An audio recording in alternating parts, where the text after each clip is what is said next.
Welcome back. Still tuned in to Salam Media with myself, Salailo Makwidiri, and we'll be delving into a very, I think, important conversation. We'll be talking about the recent decision by Israel's parliament to ban UNRWA from operating within territories that fall under Israeli control. And I think we can all agree that this marks a dark new chapter into the humanitarian crisis currently facing Gaza and the West Bank. For over 70 years, UNRWA has been the lifeline for millions of displaced Palestinians, providing essential services like food, health care, and education to those whose rights and safety are continually being compromised by the Israeli occupying force. And by blocking the operations of UNRWA and labeling it as a terrorist group, Israel's leadership has essentially criminalized an agency dedicated to providing life-saving aid to one of the world's most vulnerable populations. And joining me today is Frykberg.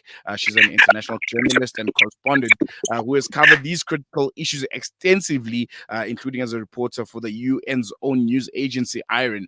Mel has witnessed, I think, firsthand the devastating impact that this policy might have on Palestinian lives. Mel, thank you so much for joining us. Welcome to Salam Media. Really appreciate you giving us your time this morning. Thank you for having me. I think first and foremost, as a someone that has been in Palestine and has reported on the sheer humanitarian devastation that this siege that has been going on for quite some time now, and the impact that has had on the people of Palestine has had.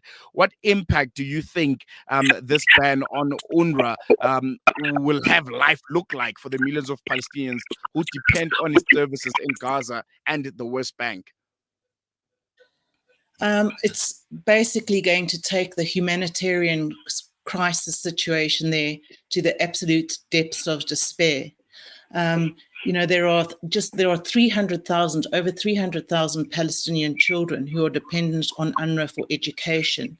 I mean, over the Middle East, there are 6 million people that are dependent on UNRWA for food. UNRWA helps with, it provides health clinics, it provides schools, it provides every single kind of humanitarian assistance that is necessary for people to survive. And I would just like to point out that what Israel has done is actually a violation of international law. First of all, it's violating the ICJ rulings in March for Israel to provide full humanitarian access to Gaza and West Bank. It's in violation of the UN Charter, which requires UN states, of which Israel is one, to grant immunity and privileges to UN organizations. It's in violation of the 1948 Convention on these privileges for UN members, such as holding bank accounts, leasing property, etc. And it's also in violation of the rules of belligerent occupation, because Israel is actually responsible for the welfare of areas that it occupies. When Israel took over Gaza and West Bank in 1967, it actually asked the UN to stay there to provide these services, which Israel is actually responsible for. And I mean, Israel's occupation of Gaza is continuing because it controls the airspace, the borders, the population registry, the electricity and water that goes into that area. So basically, it's finishing off the job that it has started in Gaza. And it's just very, very disturbing to know what is going to happen, because already the situation is so dire. And I've been to Gaza many times. I've stayed in some of the refugee camps. I just don't know what is going to happen if especially the West does not intervene now and do something. And speaking of the West, we've seen a pushback. I don't know, maybe you can call it pushback from global leaders and other aid organizations, including a statement of grave concern from some of the 7 prominent countries. Do you believe that international reactions like these will hold any sway over Israel's decision? And what more should be the global community be doing to hold Israel accountable? We've seen South Africa in the ICJ case, but could there be more that can be done? there has to be more that needs to be done. And it's all very well this verbal rhetoric, or we are concerned, or we condemn, we are concerned. It's like broken record players. Unless they actually, and especially from the US, the UK, and Germany, unless they actually take action to hold Israel accountable, not just all this, verbal rhetoric, the situation will continue, because Israel has defied the ICJ, it's defied various UN resolutions. And I've been speaking to people in the UN, and they say that there's actually a lot of phone calls going on at the United Nations General Assembly that are actually pushing for Israel to be kicked out of the UNGA.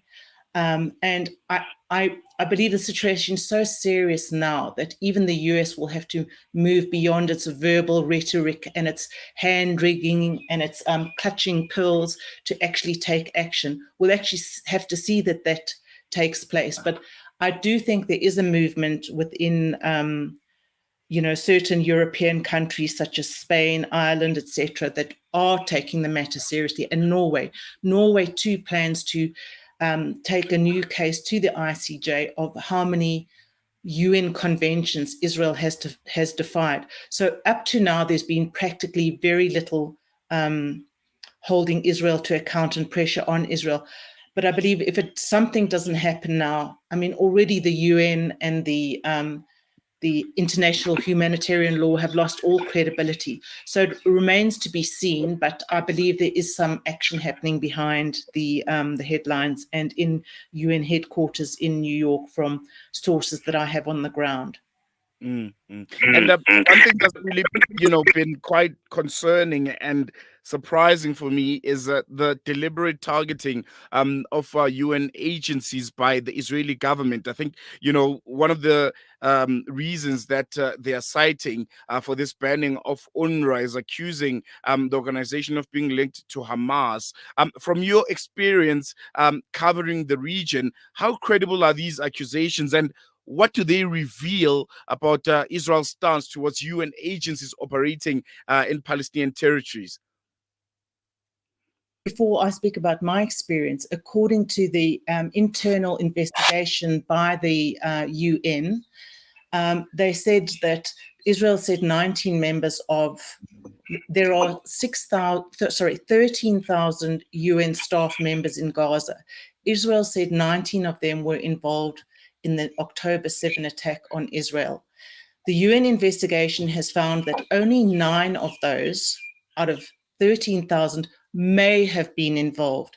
Israel has not provided information or proof of its allegations. And to say may have been involved would never hold up in any court. They would have to, Israel would have to provide actual evidence, which then would be provided to the UN, and the UN would then need to have the chance to come back, because to go to any court and say, well, they may have, is not good enough. But the UN, prematurely, as soon as Israel made those allegations, they fired a whole lot of people without due process. And, all these international countries stopped funding UN. But when Catherine Colonna, the former French foreign minister, actually investigated, she said that there was no evidence. And then she said that there was the internal investigation, which their final statement is that only 9 may have been involved. So we need evidence, we need due process, and that evidence to be provided to the UN, which it hasn't been. So, and I think it's important to understand why Israel is against UNRWA, because UNRWA has basically provided, once with the ethnic cleansing of Palestine in 1948 and 1967, what Israel would like to happen is for the Palestinians to disappear, to go to neighboring countries, as hundreds of thousands did, and for Israel to just be able to take over the land without the refugee issue. What UNRWA has done is it has provided living Palestinians to continue to survive with education, medical services, water and electricity and all that kind of thing. So they've been able to survive. If UNRWA hadn't provided those services, then perhaps all the remaining Palestinians would have fled to, as Israel would have fled to the neighboring countries, and because they couldn't survive in their homeland. And this is the main issue of Israel having this historic problem with the Palestinians.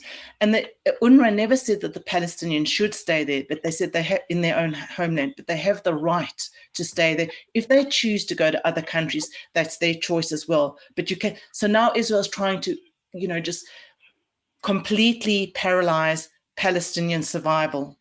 And I think we're reaching a very important turning point.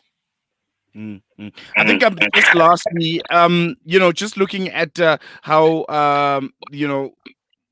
or maybe let me put it this way, considering that UNRWA operates under the mandate of the UN General Assembly, does Israel's ban violate any international legal standards? And if so, what mechanisms could be pursued to challenge this law? It's breaking several laws. It's breaking the 1948 UN Convention on the UN being able to operate in the West Bank and Gaza. It's breaking the ICJ rules. It's breaking the UN laws on belligerent occupation. So it's breaking a whole lot of laws and the ICJ rulings. So I'm sure that there is some action that they will be able to take legally.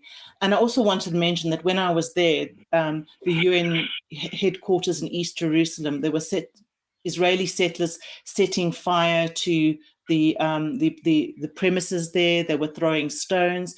UN personnel have been threatened. As far back as the end of last year, they were preventing UN staff, international staff, from getting visas. So it's breaking laws on a number of fronts. Now we wait to see what happens. I think we're going to leave it on that note. Really, really appreciate you giving us your time, Mal. And I'm pretty sure you and I will be chatting further as the situation in Palestine continues to unfold. And there's new developments almost each and every day while a genocide literally unfolds right before our eyes. All right. Thank you. There you have it there. I think a really, really important and interesting discussion there with Mel Frykberg.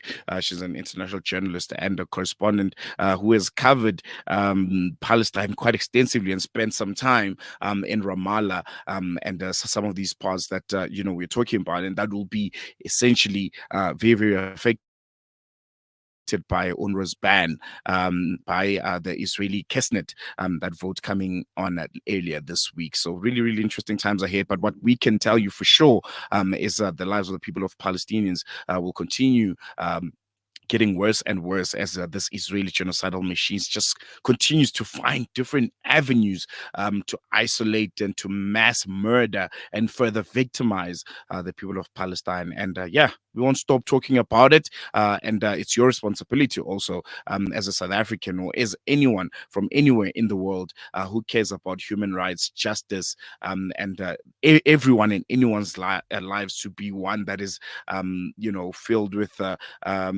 freedom and the ability to do what you want, to raise a family and live well without any kind of occupation that looms over your head. So we'll continue bringing you those stories and all the updates that you need to know coming out of Palestine. We're going to take a quick break. News and Views continues after this.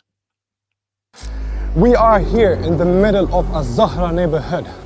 The whole neighborhood is already destroyed. More than 17 towers are down.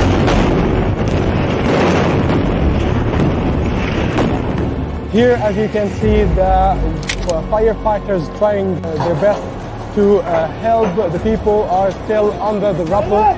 A lot of the people. Join Hamza on his exclusive South African tour as he shares his personal experiences, never before seen footage, and powerful insights on the ongoing genocide in Gaza. This is more than just a talk. It's an invitation to witness Gaza through the lens of Hamza Sha'alan.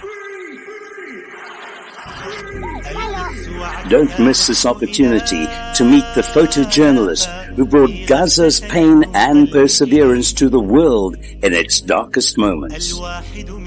Follow Salam Media on social media.